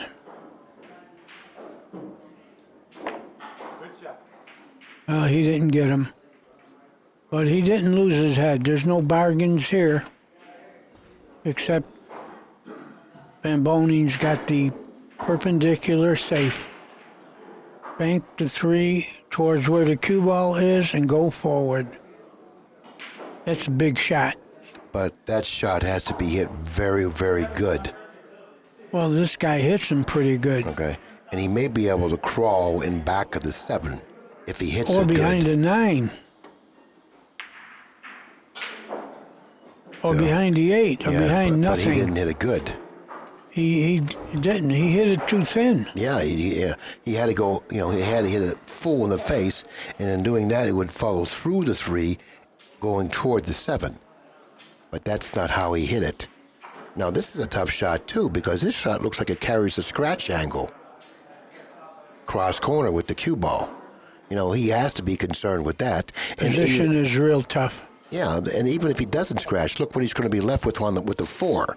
So being the shooter, he doesn't have to feel real good about his position. If I were he, I wouldn't. But of course, I don't play anywhere near his speed. Wow, he hit that with inside English. But he didn't get rewarded.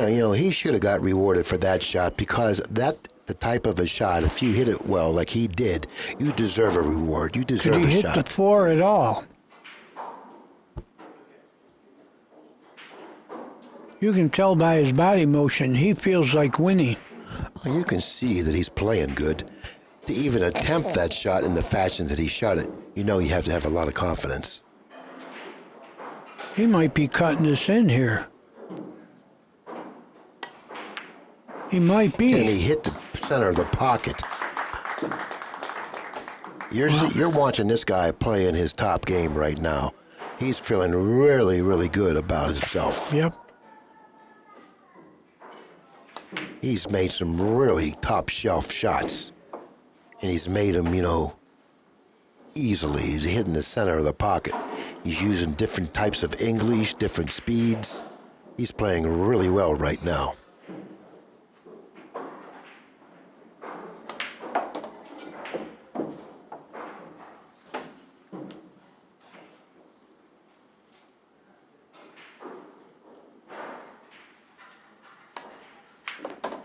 Nice. Perfect. Perfect. He's going to get the angle on the 9 to get as close to the 10 as he wants. Yeah, he may have to draw back, but maybe not. If he has the angle to miss the 9, He he'll go can go forward, forward. which he did.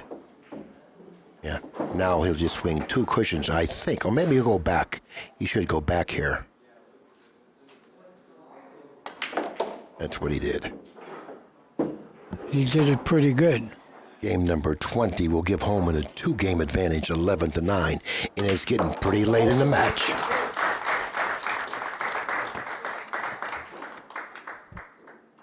He now leads the match 11 games to 9.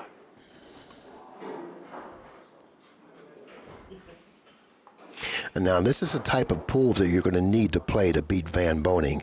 You're going to have to play good, solid pool, and you're going to have to pocket balls on the break. He's doing both.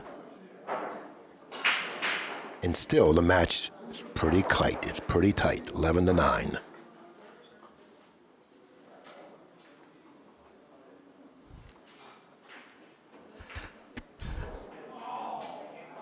There's 6 players in this tournament. 5 of them are rooting for Hohmann. Excuse me, 4 of them.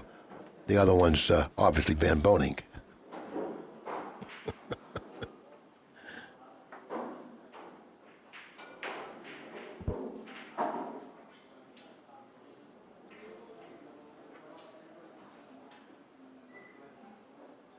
Yeah. He just stayed at the table until he felt good about the break, and then he went and addressed the ball. He got the 8 in the side. He's not getting the ball. He's not getting the ball that he wants to get, but he is getting a ball. The only benefit he has is it's late in the match, and he's got a 2-game lead. And he's at the table. If he can win this game, he'll find himself on the hill. Well, the 4 is tied up.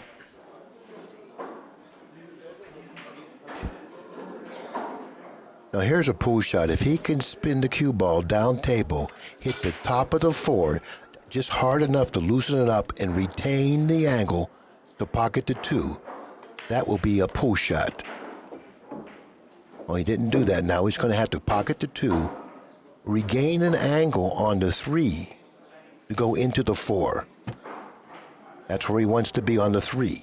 Then he'll be able to go 1 rail into the 4.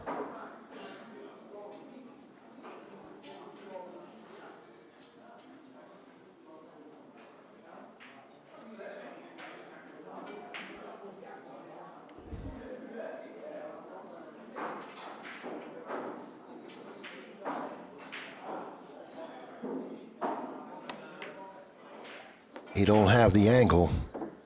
He's flat on the 3. Okay, now, he has a slight angle. No reason to try to force this shot. You got a 2-game lead. You have control of the table. I think his best chance from this position is to pocket the 3 and figure out what type of a safety he's going to play off the 4. Well, he's got a few safeties off the 4.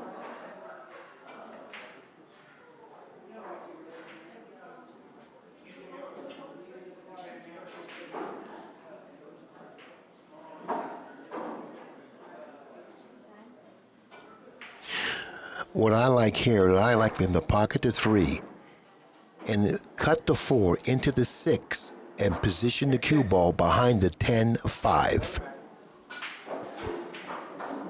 Now he won't be able to kick 1 rail into the 4 using the side rail because the 6 will be in the way. That way he at least forces Van Boening to kick. Well, the only problem here is he doesn't feel like playing safe. But now he's going to. Okay, now he doesn't have the market for that safety. I don't know what he has, matter of fact. I don't know if he has anything from where he positioned the cue ball. I'm kind of curious to find out why he would do it this way. I don't really see anything here.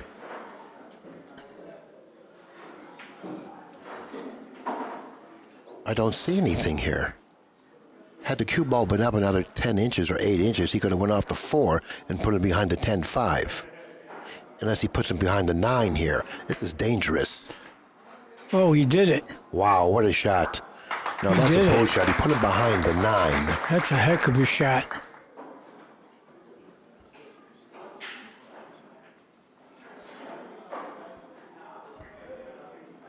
Well, he's elevating, and this ball's going to come off short. He may miss the entire ball. He didn't get it up table far enough. His facial expression He knows he's sold out. Okay, now he's got to be concerned about positioning the cue ball for the 5. He wants to end up either straight in on the 5, or he wants to be on the inside of the 5, so after pocketing the 5, he doesn't have to contend with the 10. I think he'll get straight in. He's got a good angle to do that. He's got to get around now. He doesn't want to end up on that side of the 5. Now that's fine. He ended up on the correct side of the 5. Now he can follow to either side of the 6. He can draw it and go one reel across, or he can just follow it and play the 6 in the same pocket. He's pocketing the 5 in. That's what he's got. Okay, now that shot is a little touchy. Or he can go one rail. It's a little touchy. He can go one rail to the 6. I like what he did there because he retained the angle that he needed to go back he's up good. table for the 7. Yeah, he's got the angle to go to the 7. Okay, now this has to be hit accurately. Shooting the 6 in this fashion, he has to make sure he hits ball first. Nicely struck. If he's able to run out here, he'll be on the hill. He'll be leading 12 games to 9, forcing Van Boening to win 4 consecutive games. Looks like he's going to do it. Yep, perfect. Perfect. One rail. 9 and 10 in the same pocket. Like I mentioned before, he's really feeling good about his game. And I wouldn't be surprised if Van Boening never made another appearance back at the table. Mr. Hohmann.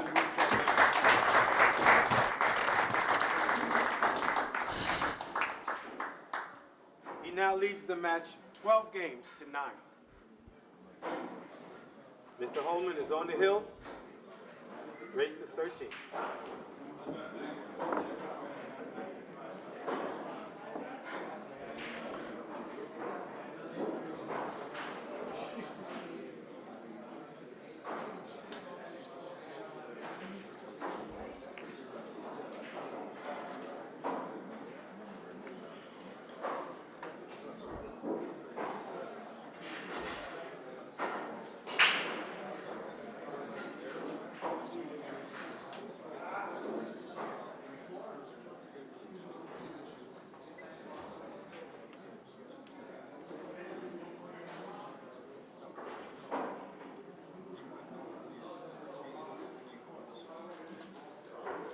Perfect time to make the 5 in the side.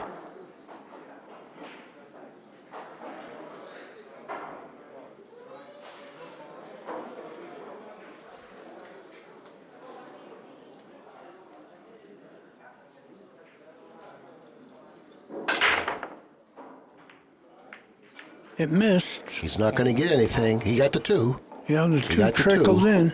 He got the 2.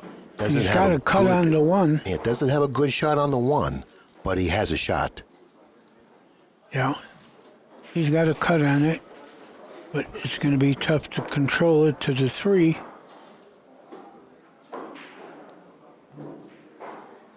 He would like to put the cue ball behind the 5, but that's very risky because he only have one ball to put the cue ball behind, and that isn't really advisable. I wouldn't advise it. You have to play perfect to do that. He really doesn't have a good shot. He has a bank on the 1, but then again, you know, it's a bank, and it's an off-angle bank. He's going to bank it. This is a game winner, though, or at least it could be a potential game winner, because the 3 ball is accessible if he banks the 1.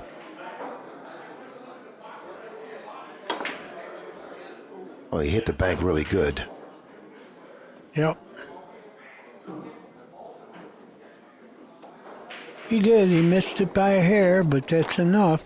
Okay, the urgency to respond to the challenge is certainly there for Van Boening now. This is the first time that I can remember in quite some time where Van Boening has been this far behind, and he certainly is behind. Hohmann on the hill, 12 games to Van Boening's 9. He needs 4 consecutive games. Is he going to shoot the 10? He has a reasonable shot right here to pocket the 10 on a billiard. See, he can pocket the 10 on a billiard, and if he happens to miss it, the 1 ball will go back up table.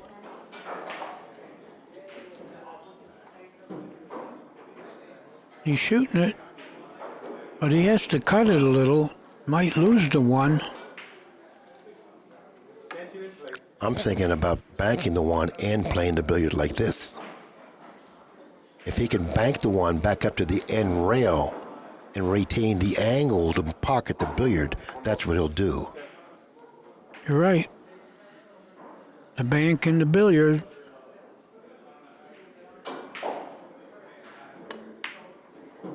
Or safe. He called the one on the side, but he had safety in his mind all the way.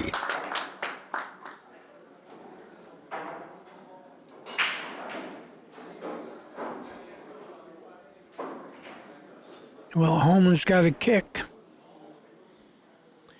And it's not an easy kick, and he's also has the problem with that pocket being so close to the one, because the cue ball could find its way into that pocket if he's unlucky here. Off of the 5, the 1 and the 5.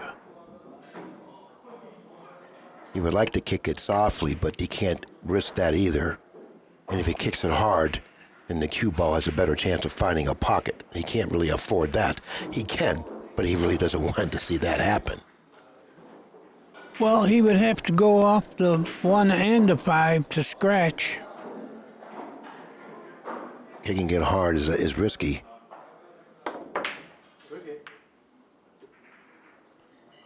He made the one. He made the one. He made it. He made the one. He's got control of the table. He only needs one game to steal the match. Yeah, and if he gets to the 8, I believe he's got a billiard on the 10. And that's a good call. The billiard on the 10 is there off the 8. But he's got to make a couple good shots to get that far. Notice the position of the 7. The 9 blocks the pocket, but it does leave him a possible 7-9 combination. Well, the way the 6 is sitting, he can get to the 7 in the far corner. But he's going to have to play good shape off the 5 to get the angle off the 6 to drop for the 7 in that corner. I don't think he likes where he's ended up. No, he didn't get good, but you want to cut it on the 6 to go 1 rail to the 7. Right, he's going to draw the cue ball to the side rail and back out. Oh, he's playing the other angle. He's got the angle to do it. Okay. He's going that direction. Falls on the 7, he figures to win the match. Now, it was earlier in the match that he had a shot, not this match, but another match that preceded this match. I believe it was Hohmann that had a shot similar to the shot that he has on the 6. He missed it. This time, if it was Hohmann, he won't miss it. And he'll drift that cue ball in between the 7 and the 9, like this. Yep. He's playing much better now. He does have the billiard on the 10. He knows he has it. He'll take another look at it now. Tough to miss it. He knows it's there. Tough to miss it. He knows it's there. He doesn't feel confident about it, but it's tough to miss. Hit about a third of the 8, you're billiarding the 10 in. You know, from our vantage point, it's really unfair for us to say that it's tough to miss or it's missable. You know?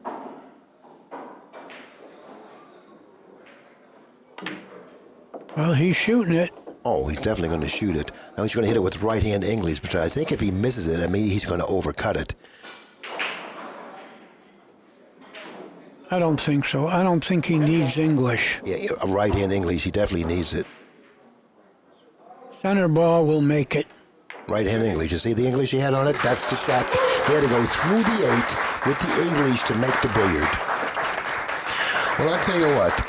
He played beautifully the last half of this match.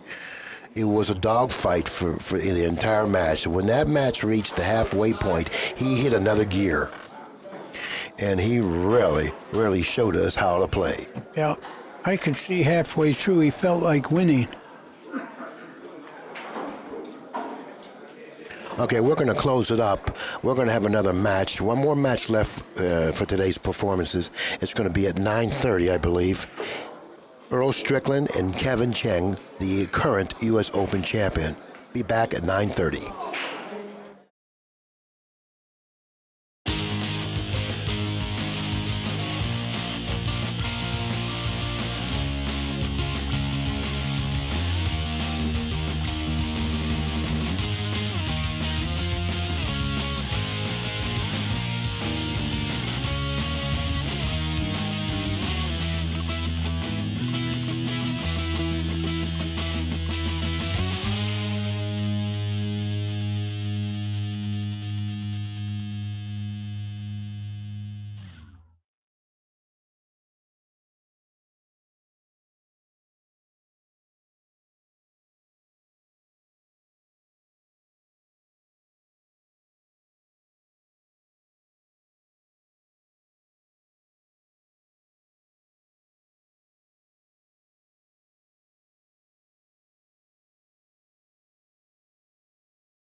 Introducing Lucasi Hybrid, a whole new level of performance and technology. A cue with the revolutionary X-Shocks dampening system, eliminating vibration. G5 grip technology for enhanced traction and stability results in maximum cue control. Total sweet spot construction means unmatched power. And the Zero Flex Point ferrule provides dead-on accuracy, giving you the confidence you need in every shot. Lucasi Hybrid, the only cue that matters.